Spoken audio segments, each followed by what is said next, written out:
Nice to meet you. I am Patty, and I'm PCS. Nice to meet you. I'm PCS Region's host. I'm also PentaQ's head editor for overseas content.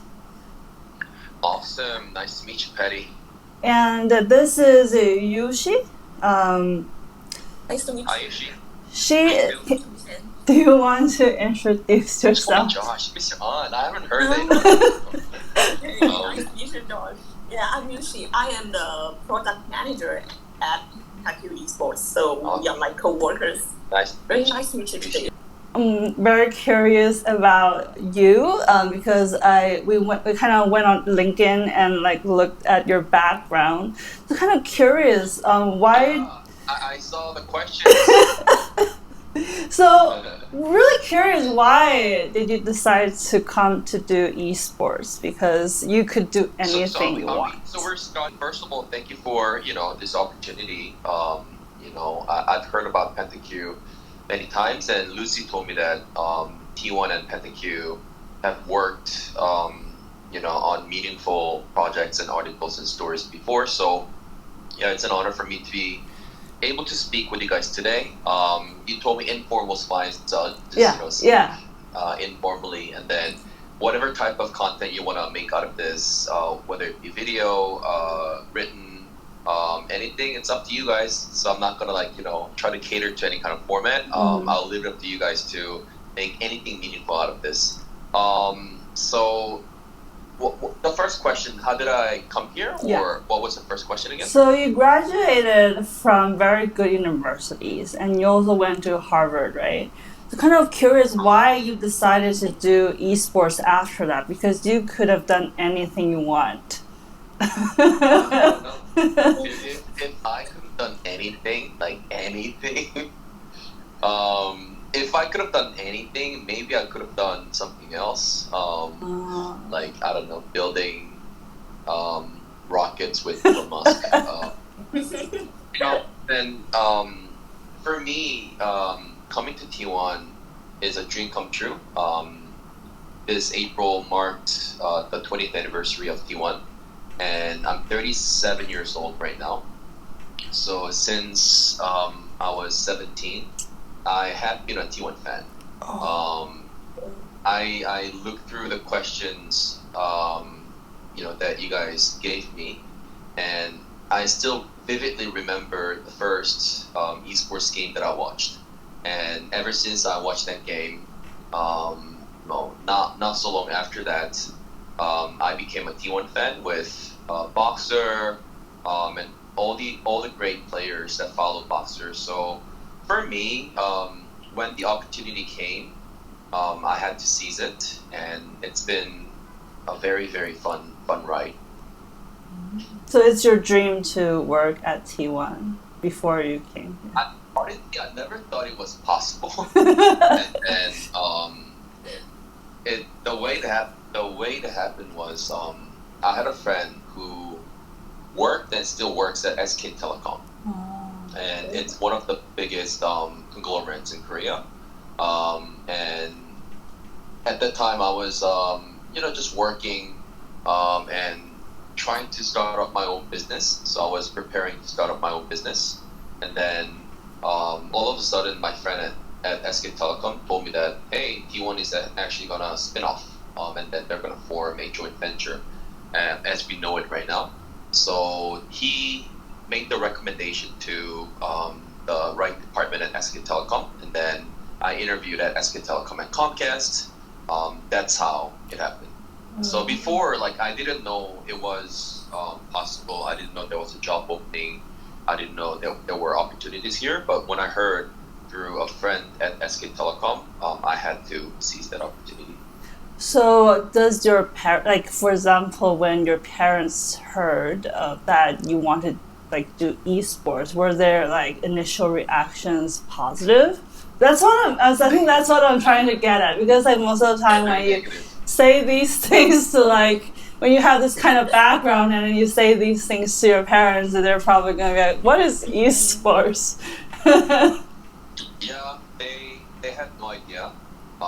They thought it was something related to gaming, As a child growing up in Korea, a lot of parents of my generation still kind of like criticize and dislike, games because I'm sure you guys sympathize with me because you guys are Asian, and Asian parents are known to be very, very like studious and strict. Yeah.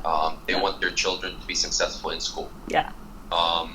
And gaming for them is the biggest hindrance and obstacle to, being successful in school.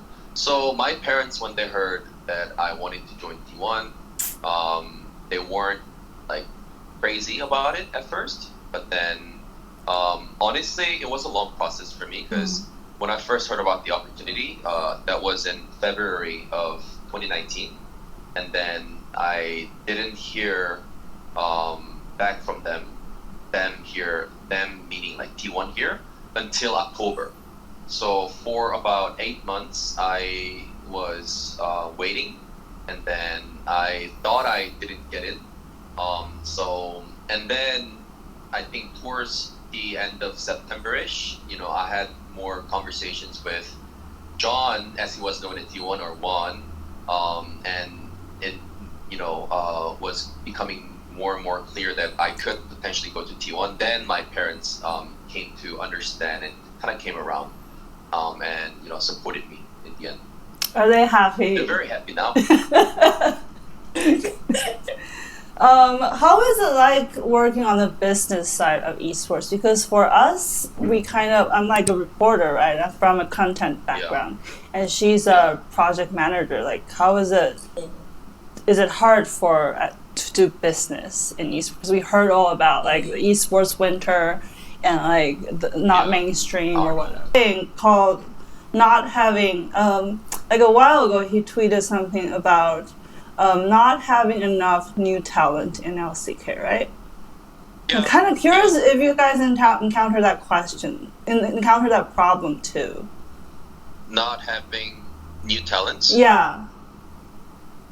Yeah, I mean, like, I can answer that question first and then go back to the question about the business side. But just to touch upon those two questions briefly, it is fun working on the business side of esports.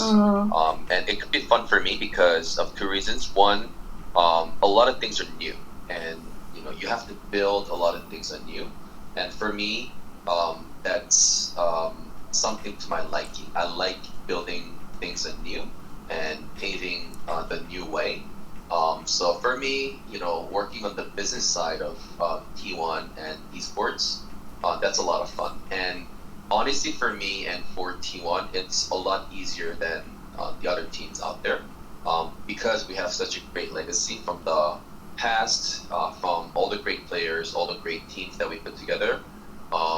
Doing business and building business at T1 has been and will always be easier than the other teams. So I think, in that sense, I'm very, very fortunate to be in this position. Going to the second question about the talents, we do run an academy business of our own too, called T1 Esports Academy, and we do see that the number of students for Valorant is quickly catching up to that of League of Legends. And does it mean that we're not getting enough talents, in League of Legends? Yes and no. Yes, in the sense that, for instance, Korea is a small country compared to like China, and our population is pretty small. It's only like 45 to 50 million people.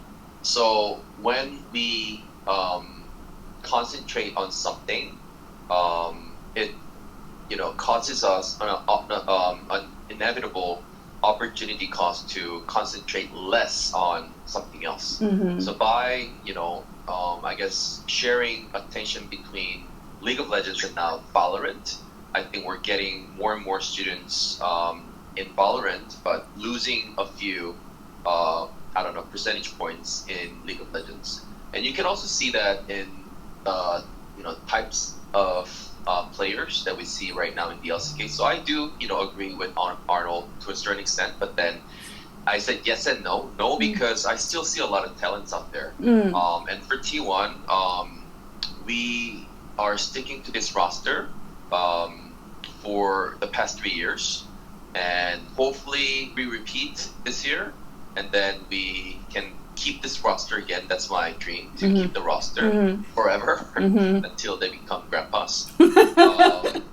And because we have such a great roster right now, we still haven't looked around to pick up any new talents. But then in our challengers, program, we have to look for other talents, and then we see and spot many great players still in Korea. So, in that sense, it's a no. Okay.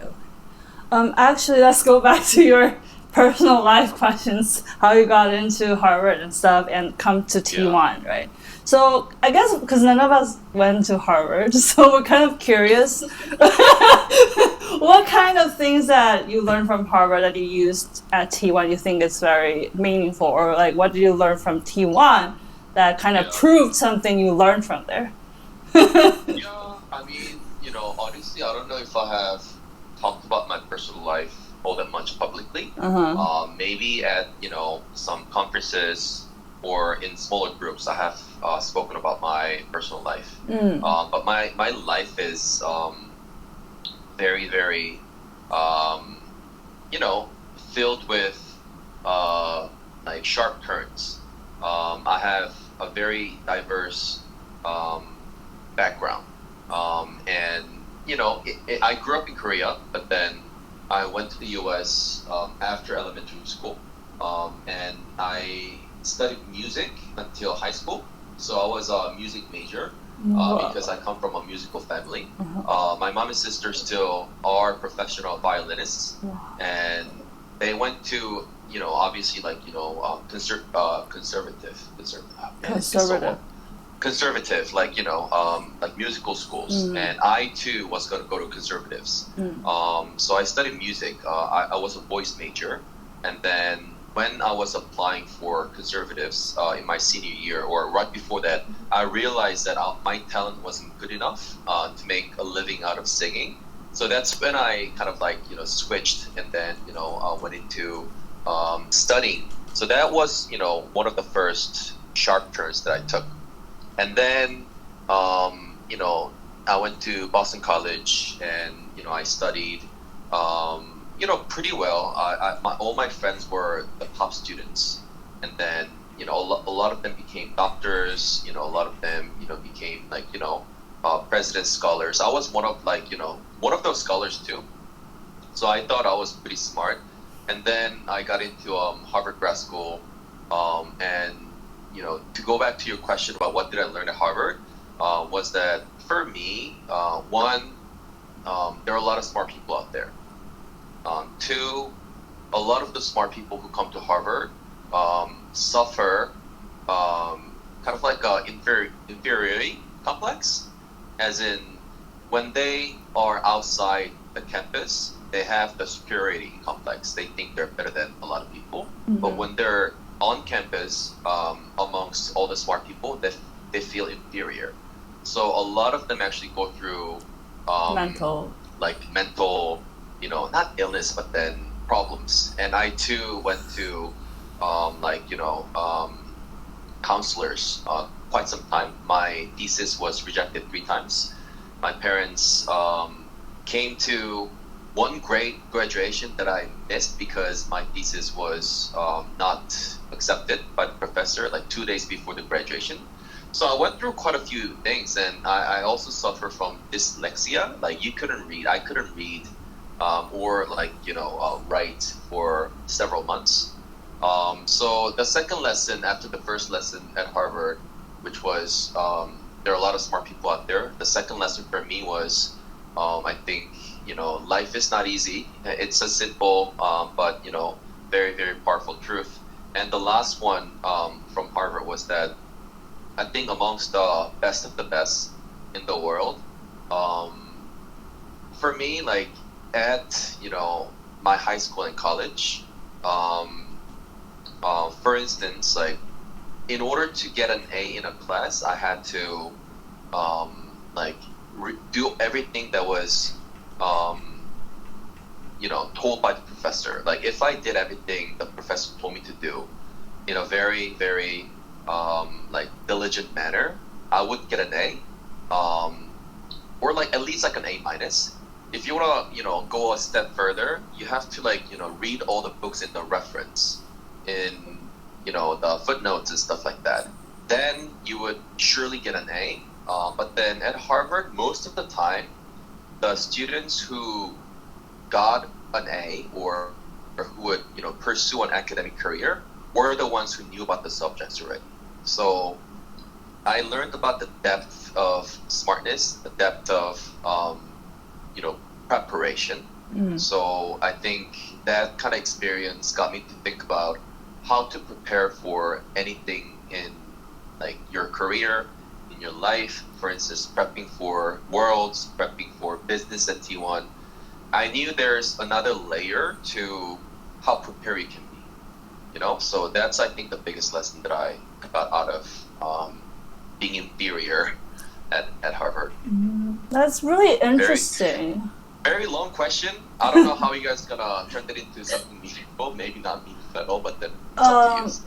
Do you think that applies, like you said, you use that when you are running T1, right? Is there like one example that you think what you learned applied to the things that you operated at T1? Yeah. Like one example. Oh, example? So, yeah, one. Just so going back to my so for instance, going back to my high school days when I was at an art school, I was a music major, so you rehearse a lot. You rehearse like 10 times, 20 times to put on a show for like 30 minutes or even less. That's the kind of thing that I do when we do, for instance, like a pop-up store. When we do a pop-up store, I emphasized, the need to rehearse to my staff. So, like for instance, like when we did a pop-up store, for the first time at an LCT final, I'm not gonna say like which team it was, but then we showed up to the pop-up site a day earlier than the other team. We set up everything like before everyone else did. And the next day, on the day of the event, when the other team came to like set the shop up, we were already set up and we were rehearsing even before they started setting up. And then when they were setting up, we would do like stress tests, like causing some like artificial like accidents or stressful moments for the staff to kind of like withstand and then kind of think about how to react to those customers and stuff like that. So rehearsing a lot, that came from my musical background, and that's also a good segue to the level or the depth of preparation that you need to put into to become the best at what you do, which is something that I didn't know existed, but kind of learned at Harvard. And that's the thing. Like for instance, in 2020, during Worlds, obviously we know because it's the past that we didn't win Worlds in 2022, but I can tell you with almost like a 99% certainty that there isn't a team that prepared more than we did. Like we worked way harder than everyone else. I can almost certainly say, and it could be controversial, Lucia's right next to me, so she's kind of like listening to what I'm saying, but I can tell with 99% certainty, and I'm just leaving 1% because I don't know what others could have done, but I can say with certainty that we worked harder than DRX, but we still didn't win. But in terms like preparing, we did everything that we could do. I slept less than everyone in the industry. Our players were usually the first ones to come in, the last ones to leave. We thought about all the angles. So like just having and looking for more and more layers of preparation, and even when you do your absolute best, maybe thinking about a possibility of being more prepared being that hungry and being that driven to be more and more prepared, I think that's something that I got out of my grad school years.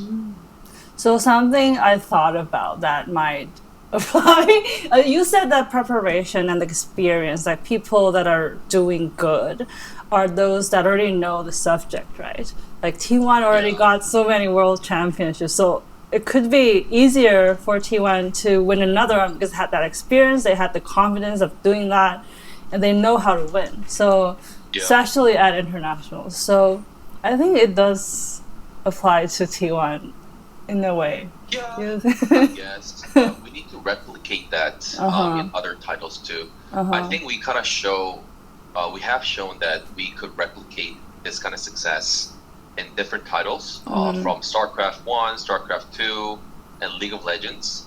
But our season for Valorant hasn't been that successful this year. And props to Arnold and his team. Genji's doing an incredible job this year. But next year for us, Valorant will be very, very important. And then I already told my GM and the head coach that we're gonna give our absolute everything to make our Valorant team as successful as possible. And to kind of piggyback off of this, we also have made a couple more teams to participate in the Esports World Cup, PUBG, Tekken. We had Fortnite, but that didn't qualify, so not anymore. And also TFT. So we are looking into other titles too. And for us, when it comes to making more new teams, it's all about quality over quantity. We're not so interested in making many teams, but we want to make few teams that will be very successful in competition. So you've experienced a lot before you joined T1. What do you think that the time during when you're working at T1, did something still surprise you, like this event that you were like, wow, this is so different, this is out of my expectations, that kind of experience? Every day. Every day? Every day at T1, it's a big surprise. And even though a lot of the skill sets from my past career translate to T1, there are some things that are very unique about esports and unique about fandom business and unique about T1 especially. We do get a lot of protests from our passionate fans. That's something that not a lot of companies go through. So getting those funeral wreaths, trucks at first came as a surprise to me, and that passionate fandom on the other hand also surprised me because I've told this to many media outlets before, like going back to 2020 Worlds when we lost to DRX in the finals, like the fans that waited for the team until the last minute were our Chinese fans. And they waited for us at the hotel, they waited for us overnight, and when we were boarding our bus to the airport, they were still there. So for me, like the passionate fans, even if they send us trucks or funeral wreaths, there may not be the same groups of fans either, but that's something that's very unique about esports, and especially T1. So that still surprises me a lot. That's a good answer. What is your biggest challenge so far at T1? So I think the biggest challenge so far has been, as Patty, you would know, letting go, my predecessor, the late John Kim, or One as he was known, and not just like letting him just pass before me, but also filling his shoes has been very difficult because the only reason I got the position that I'm in right now is because he passed away. And then I wish he didn't, so I could learn more from him, because he was very much a big brother and a mentor to me. And that's why I still, talk to his mom, on a weekly basis. I talk to his brother, pretty often. And, just last week, it was his third anniversary. So, me and my staff went to visit him, at his grave. So I wish I could have learned, more from the guy. But the biggest challenge, therefore was to, see him go and also to fill in his big shoes. Yeah, I miss him too. Okay, so usually do you have any? Are you curious that anything that you're curious about Josh's, like maybe past history or background? Any questions? Yeah. Usually, do you have any questions? Is there anybody?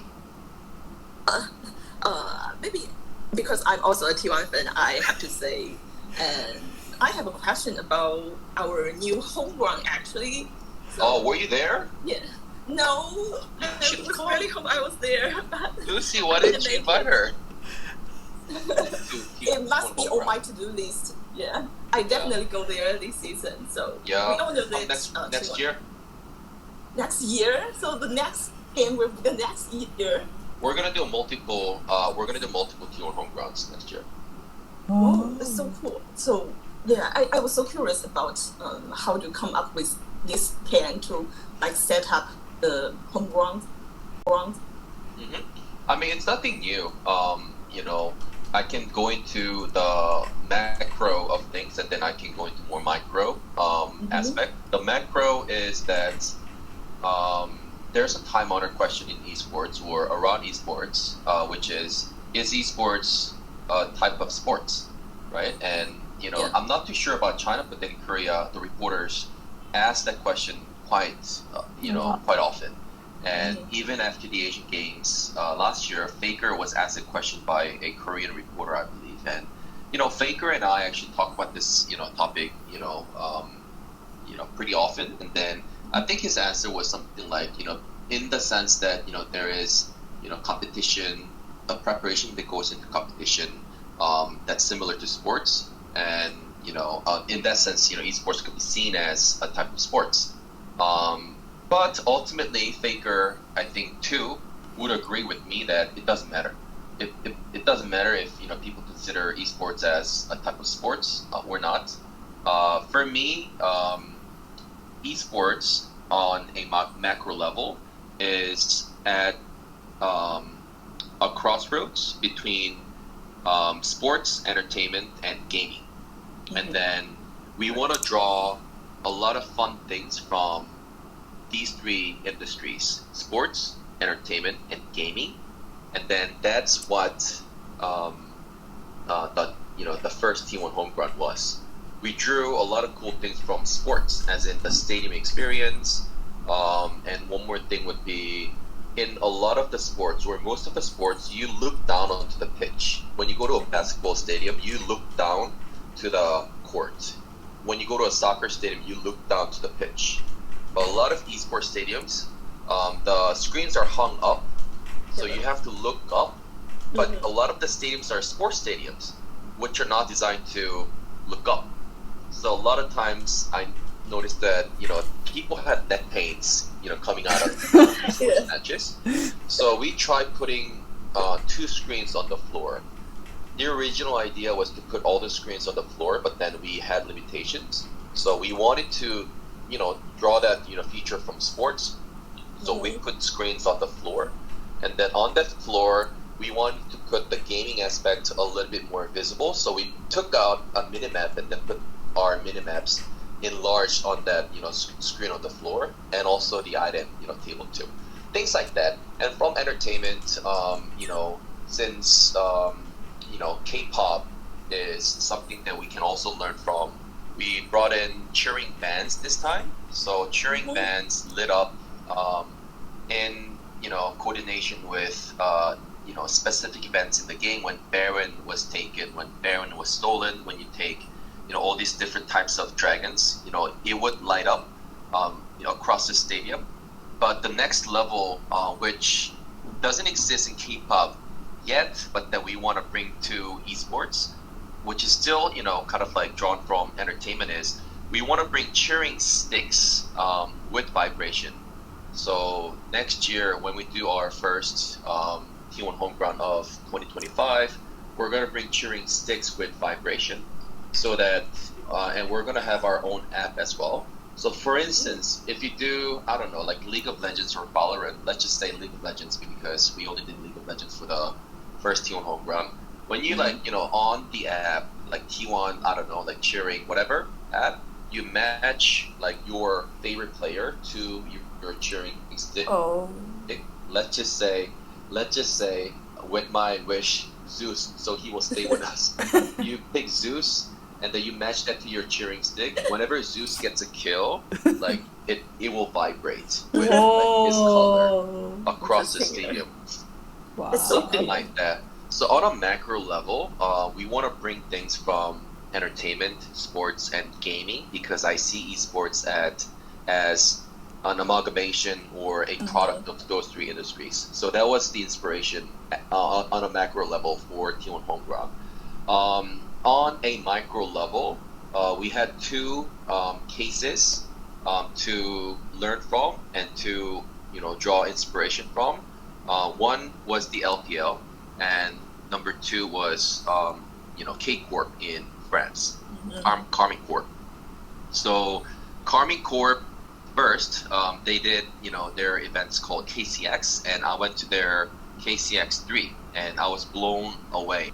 And the second case was the LPL, because I'm pretty close with a lot of the LPL executives and leaders. I've been to multiple home games, and I learned a lot. And you guys kind of started the home system first, so we wanted to do our own version of that, and then potentially let us lead the way so the LCK can kind of follow the LPL too. So those two cases were the examples that I looked at on a micro level. That's really cool. It's so cool. So since we talk about your stadium, when I ask you, because a lot of esports team are trying to create more revenue, so your team can actually grow and not just keep on like spending money on players and other things. Do you think that is one of T1's plan of trying to gain more revenue?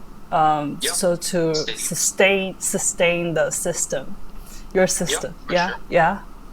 Do you have other things in? Honestly, yes, we do have other things, and the stadium or the home game experience is one of the revenue streams that we are looking forward to growing.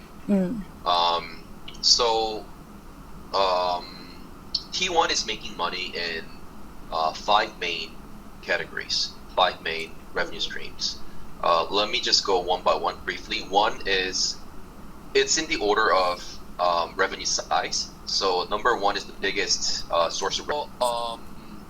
The first source of revenue is sponsorships, and then it's pretty simple. We have great sponsors: Samsung, Mercedes-Benz, Red Bull, and if I don't name all of them, the ones that are left out could mad at me, so let me just go off the list, like Steel Series, Bank, Secret Lab, Clef, SK Telecom as well. So all the sponsors and the ones that are not represented on our jerseys but are still sponsoring us are paying us sponsorship fees, and in return obviously we do a lot of activations, filming, like social media posts and stuff like that. So that's the biggest revenue stream for us right now.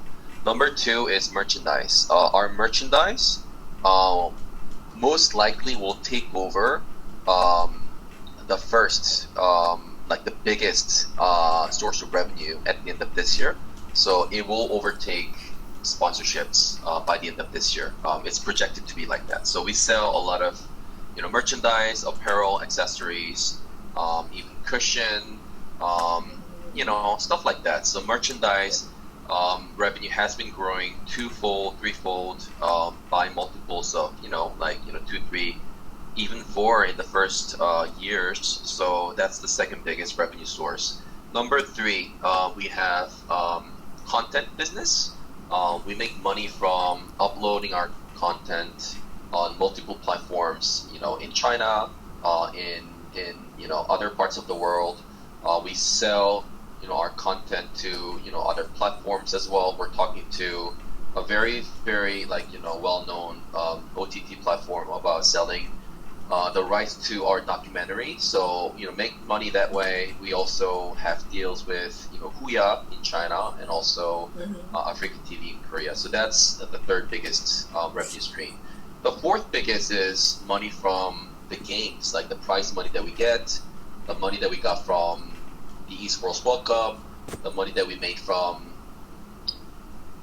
I was gonna say something borderline controversial, but it's just next to me, so I'm not gonna say it. The money that we made from doing so well in the LCK, money from Worlds, so that's also skin sales revenue split, and other types of digital revenue that we get from Riot and other publishers.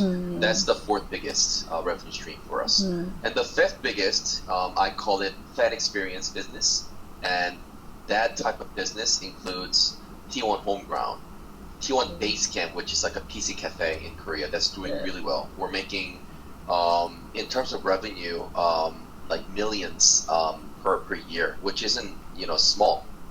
So T1 Basecamp, T1 Homeground, T1 membership, all these things combined, I call the fan experience business of T1.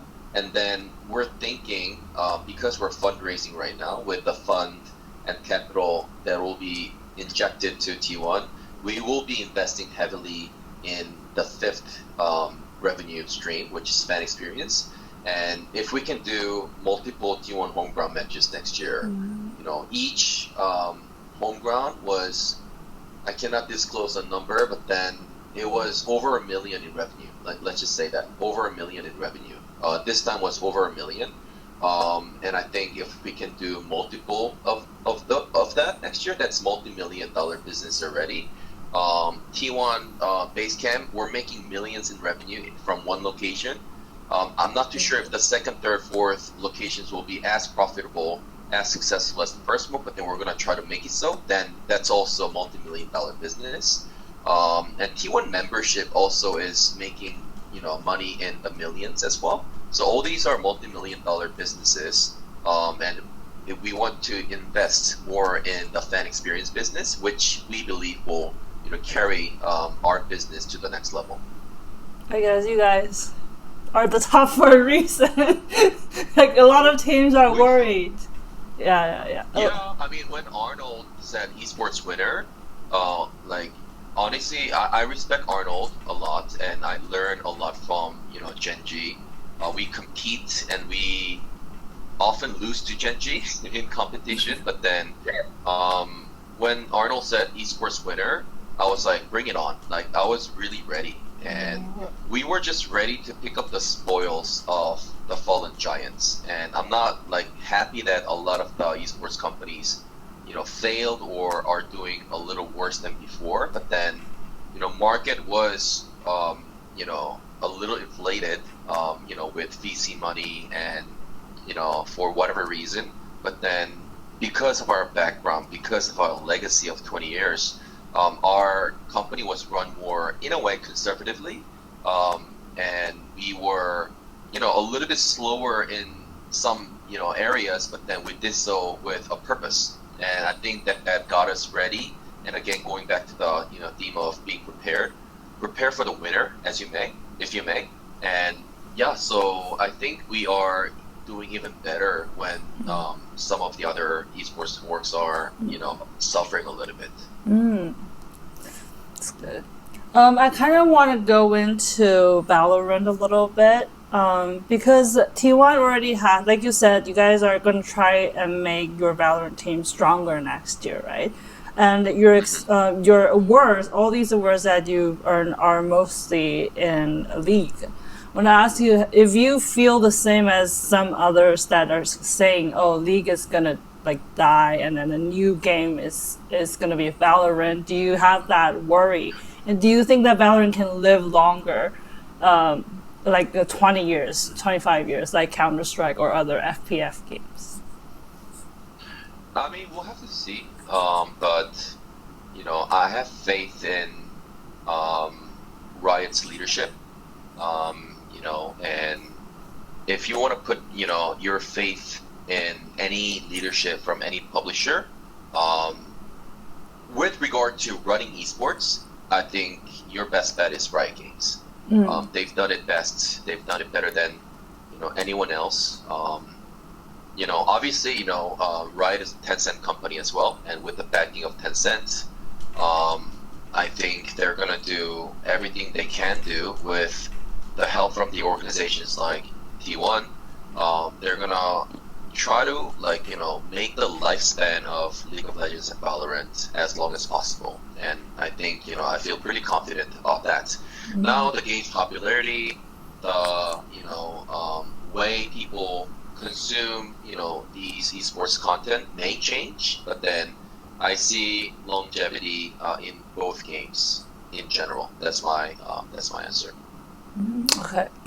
So you see that Valorant's competitive season is a little bit different from League. It has 3 periods, and it's very long, a lot longer than League.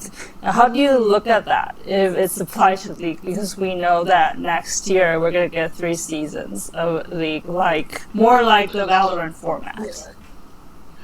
Yeah, I mean, honestly, Valorant is still pretty new, and they're trying new things as well. This season, with all due respect, was pretty confusing to many people. It took me a while for me to understand how the season worked. It was different from last year. These are facts, and I'm not really, giving my opinions. So that is to say, I think Valorant is still trying to figure out the best format for their league, and I think next year we'll see some changes as well, because they're still figuring out the optimal structure for their league. Now, you mentioned that League of Legends is kind of copying what Valorant is doing with 3 small seasons instead of 2 big seasons. I think the general logic behind this is to kind of mimic the ordinary gamers, periods within a year, which is divided into 3 parts, to make it similar, to make it more hand in hand, hand in glove, to what an ordinary gamer would experience. So I kind of obviously support that decision. My only caveat here is I would wish it could be simple, as in it has to be easy to follow for casual and lighter fans. A casual lighter fan would look at, for instance, Premier League in England, and then see, hey, look at if you look at the rankings or table, you know what's going on. Hey, this team's doing better, and this will continue until the end. Whereas Valorant this year and Valorant this year was confusing. Honestly, I don't want to go into the other teams, but then we didn't do so well, so let's just use T1 as an example. I think our record was 2-4 in split 1 or something, but we still made Shanghai Masters. How is this explainable to a light fan, right? So the format was confusing to a light fan. I hope it'll be more explainable and simpler for a light fan, for League and for Valorant next year.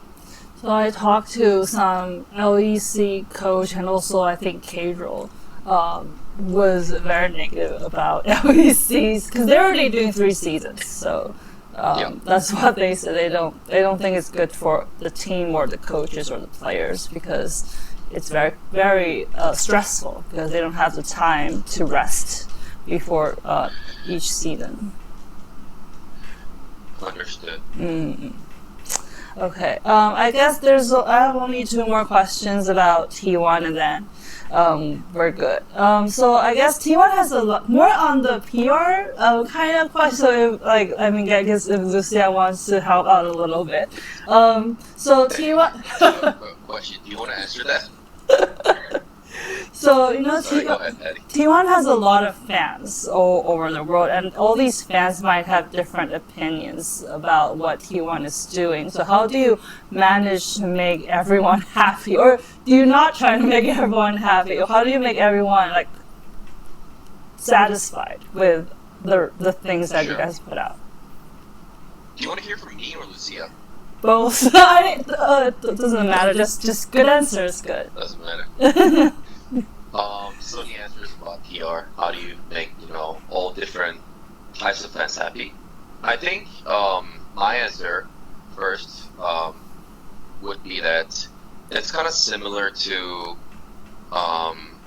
being a good student in a way, and I think that analogy might not speak to other teams, but then I kind of see it as being a good student. Why? How do you be a good student? Like, what does it take to be a good student? First, you have to study a lot, right? You have to, in order to be a good student, you have to play games moderately. You cannot play a lot of games and be a good student, right? And you have to, be healthy. In order to be healthy, you have to have good sleeping habits. You have to exercise to be physically ready as well. All these things are not secrets, right? But it's hard to do these things. What I mean is there are universal truths, and it's universal truths that that surpass different cultures, surpass different nationalities. Yeah. But sticking to these universal truths is just difficult. Like, we know how to be a good student, but then doing the things that will make you a good student aren't always easy to do. Like, I want to eat healthy, but then also I'm more inclined to eat like McDonald's, right? I want to sleep early so I can wake up early, but oftentimes I just want to watch fun video and then don't go to bed until 3 a.m. So I think universal truths across different fans and fandoms are pretty simple, and we try to live by those things in the best way possible. So that is a long and convoluted way to say it's not very difficult in my opinion, but it's difficult to maintain in a way. It's a good analogy. It took me a while to. It's a good analogy. Lucy message something to you. Okay, let's see.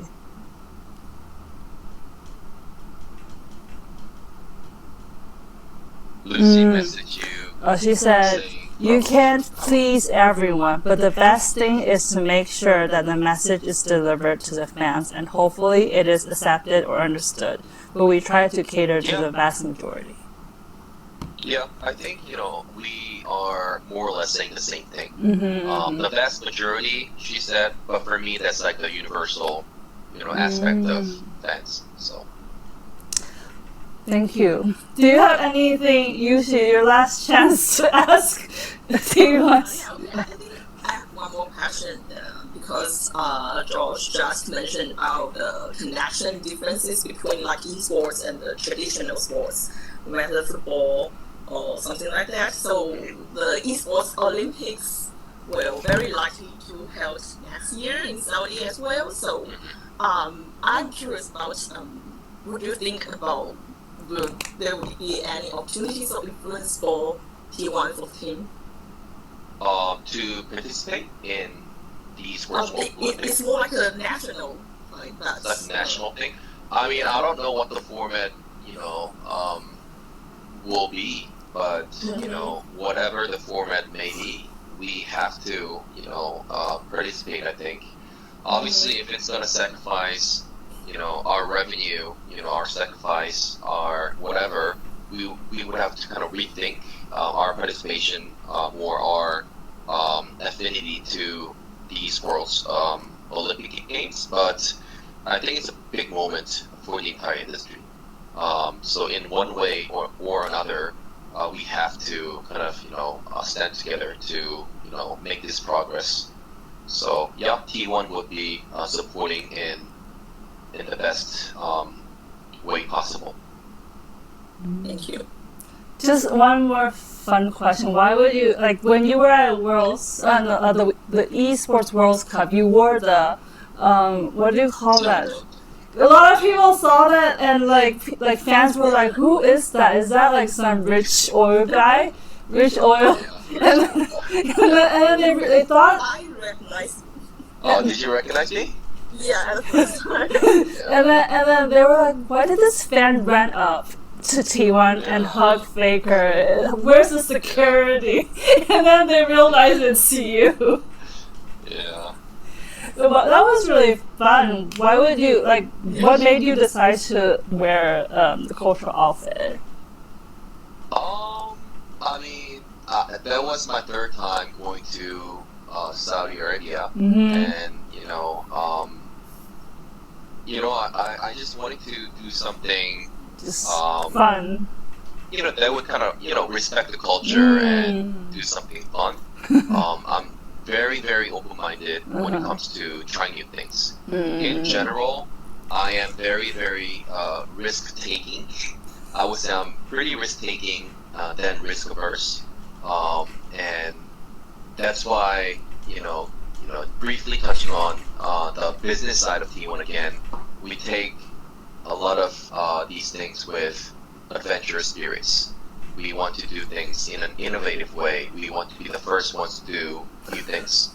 So it's the same thing with trying on the Saudi clothes. I asked on my second trip to my local friends, is it okay for foreigners to wear these things? And they said, yeah, it's great.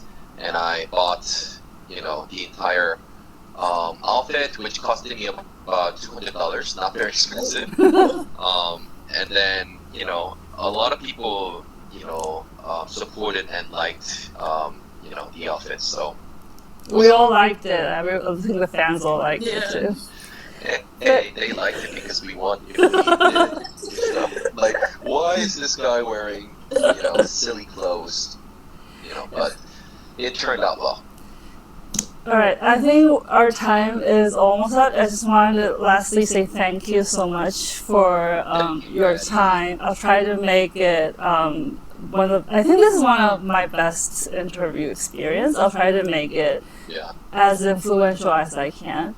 But I'm gonna have to put like subtitles on it, so it's gonna take me maybe about 2 weeks to do the whole editing thing.